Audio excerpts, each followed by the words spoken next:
ये केंद्रीय अल्पसंख्यक मामलों के मंत्री किरेन रिजिजू ने आज लोकसभा में संशोधित वक्फ विधेयक पेश किया।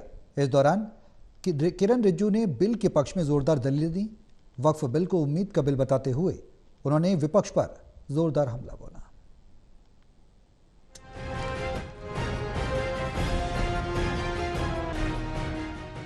केंद्र सरकार ने देश भर में फैले वक्फ बोर्डों को नियंत्रित करने वाले कानून में संशोधन से संबंधित वक्फ संशोधन विधेयक आज लोकसभा में पेश किया। केंद्रीय अल्पसंख्यक मामलों के मंत्री किरेन रिजिजू ने इस संशोधित वक्फ बिल को पेश किया है। नए विधेयक के मुताबिक किसी भी सरकारी संपत्ति की वक्फ संपत्ति के तौर पर पहचान, उसकी घोषणा, वक्फ संपत्ति में कर देने से कोई संपत्ति वक्फ के नाम नहीं की जाएगी। किसी भी विवाद की स्थिति में कलेक्टर के पास मामला जाएगा, न कि किसी ट्रिब्यूनल में। अगर कलेक्टर ने कह दिया कि संपत्ति सरकारी है तो राजस्व रिकॉर्ड ठीक कर उसे सरकारी संपत्ति घोषित कर दिया जाएगा। जब तक कलेक्टर की रिपोर्ट शासन को नहीं मिलेगी तब तक किसी भी संपत्ति को वक्फ नहीं माना जाएगा।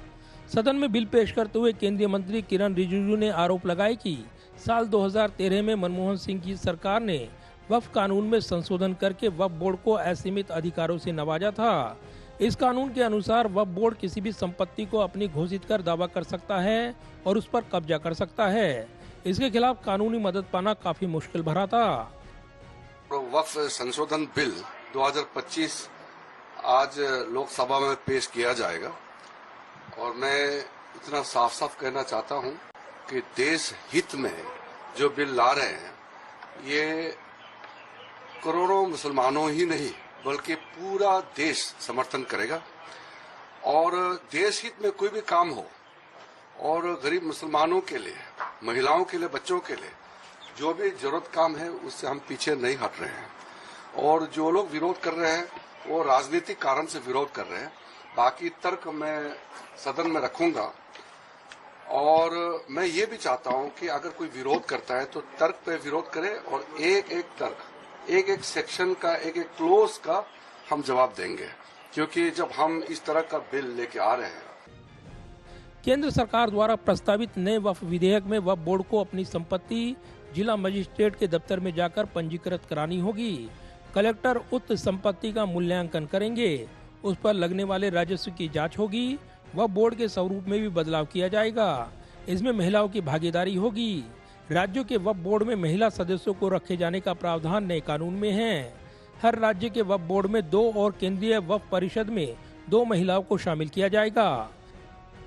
एक ऐसा बिल लाया है जिसने गरीब जनता का, विशेष करके मुसलमानों में, जो दुनिया में सबसे ज्यादा गरीब मुसलमानों का संख्या हिंदुस्तान में है, उसका चिंता सबको होना चाहिए।